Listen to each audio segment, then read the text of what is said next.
dia, meu irmão e minha irmã. Que alegria ter você aqui conosco para ouvir o Evangelho do dia. Hoje, dia 19 de setembro, dia de São Januário. Peçamos hoje que o milagre seja em nossa casa, que o Senhor Redentor, Protetor e Cuidador de todas as almas, nosso Senhor Jesus Cristo, possa visitar você aí na sua casa.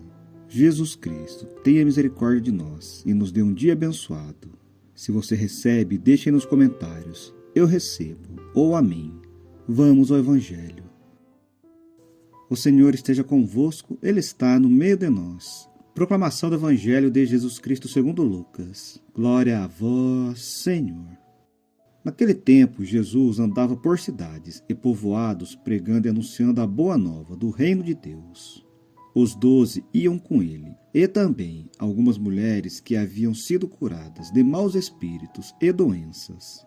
Maria, chamada Madalena, da qual tinha saído 7 demônios. Joana, mulher de Cusa, alto funcionário de Herodes. Susana e várias outras mulheres que ajudavam a Jesus e aos discípulos com os bens que possuíam. Palavra da salvação. Glória a vós, Senhor. Que as palavras do Santo Evangelho perdoem os nossos pecados.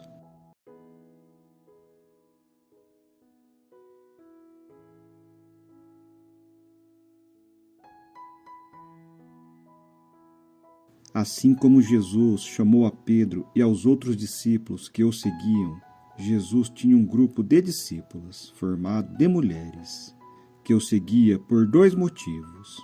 Primeiro, eram mulheres que foram curadas por Jesus e, em sinal de gratidão, o seguiam para ajudá-lo em sua caminhada, pois eram mulheres ricas. Vejam que uma delas era nada mais nada menos a Joana, mulher de Cusa, procurador de Herodes. O segundo motivo destas mulheres seguirem Jesus é que a situação da mulher, naqueles tempos, era de grande humilhação, inferioridade e discriminação por parte dos homens, não havendo nenhuma consideração de igualdade entre marido e mulher. Muito pelo contrário, a mulher servia apenas para procriar. Jesus, como era contra todo tipo de discriminação e preconceito, defendia a igualdade da mulher em relação ao seu marido. Mais um motivo de gratidão daquelas mulheres para seguir o Mestre e o ajudar em sua caminhada. Assim, o grupo das discípulas de Jesus estava ligado a ele por laços de afeto e gratidão. Não se tratava de fãs, nem nada, como alguém possa pensar. Era apenas mesmo gratidão. Jesus aceita essa colaboração do grupo feminino, vendo isso de uma forma sadia e como uma ajuda muito bem-vinda. E essas mulheres são tratadas em pé de igualdade com os discípulos, e sua tarefa consistia em prestar assistência a Jesus com seus bens, e assim aliviá-lo de certas preocupações materiais inevitáveis para qualquer ser humano. Comparando aquelas mulheres com as de hoje, percebemos que todo o extremismo acarreta uma situação oposta. Quanta confusão se criou à volta da figura da mulher. Esta confusão a respeito de Maria Madalena, bem como tantas outras do seu tempo, pode ter muitas causas. Uma delas pode ser uma leitura muito rápida dos textos bíblicos, ou mesmo um exemplo de pouca importância que se dá à memória do discipulado das mulheres. Até pode ser que a intenção tinha sido a de buscar, na figura de Madalena, por exemplo, como uma pecadora arrependida, e um apelo à conversão, mostrando como todos os pecados podem ser perdoados quando a pessoa se arrepende. No entanto, parece haver uma intenção menos explícita. Desta maneira, a discípula fiel que acompanhou Jesus durante a sua vida pública, a amiga e companheira que esteve presente na crucificação e que permaneceu diante do túmulo, aquela que fez a maravilhosa experiência da ressurreição, podendo afirmar com toda a convicção: vi o Senhor, foi transformada em pecadora arrependida. Portanto, temos que olhar não a libertação feminina, mas sim a valorização feminina e a importância da figura feminina. A mulher não tem de ser submissa, nem ser vista como objeto de prazer ou de procriação, mas sim olhar com valorização e ser totalmente valorizada pela sociedade. Precisa ser tratada em pé de igualdade pelos homens. Mãe solteira não pode ser discriminada, pois são nossas irmãs em Cristo e precisam ser acolhidas, orientadas e, se possível, evangelizadas. Desse jeito, estamos dando à mulher o valor que ela merece, assim como nós gostaríamos que fosse tratada a nossa mãe. E não nos esqueçamos que sempre atrás de um grande homem está uma grande mulher. A figura feminina é igual à figura masculina. A figura masculina tem o direito e a obrigação de guardar e proteger a sua mulher, a sua esposa, a sua família. Assim também como a mulher tem o dever de cuidar do marido, cuidar da família. E assim ambos podem caminhar juntos para junto de Deus. É importante ressaltar que toda mulher é um ser especial e que nós só estamos aqui graças a ela. Que possamos refletir as mulheres na figura de Maria.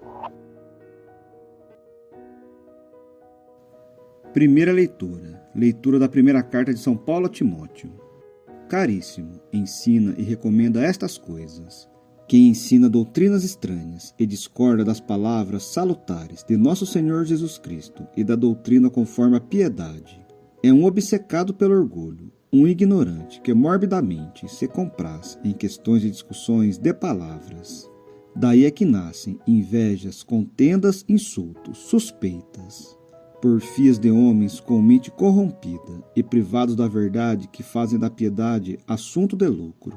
Sem dúvida, grande fonte de lucro é a piedade, mas quando acompanhada do espírito de desprendimento, porque nada trouxemos ao mundo, como tão pouco nada poderemos levar. Tendo alimento e vestuário, fiquemos satisfeitos.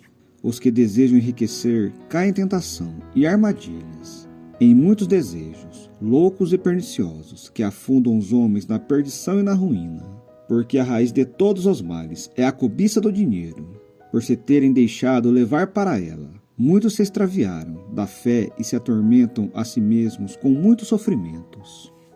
Tu que és um homem de Deus, foge das coisas perversas, procura a justiça, a piedade, a fé, o amor, a firmeza, a mansidão. Combate o bom combate da fé, conquista a vida eterna, para a qual foste chamado e pela qual fizeste tua nobre profissão, de fé diante de muitas testemunhas. Palavra do Senhor. Graças a Deus.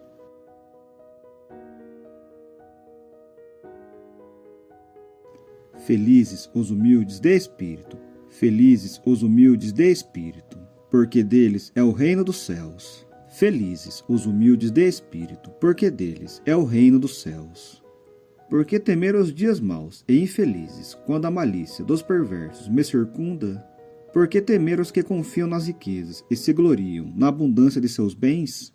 Ninguém se livra da sua morte por dinheiro, nem a Deus pode pagar o seu resgate. A isenção da própria morte não tem preço, não há riqueza que a possa adquirir, nem dar ao homem uma vida sem limites e garantir-lhe uma existência imortal. Não te inquietes quando o homem ficar rico e aumente a opulência de sua casa, pois ao morrer não levará nada consigo, nem seu prestígio poderá acompanhá-lo. Felicitava-se a si mesmo enquanto vivo. Todos te aplaudem, tudo bem, isto que é vida. Mas vai-se ele para junto dos seus pais, que nunca mais verão a luz. Um santo dia para vocês, meus irmãos. Fiquem na paz.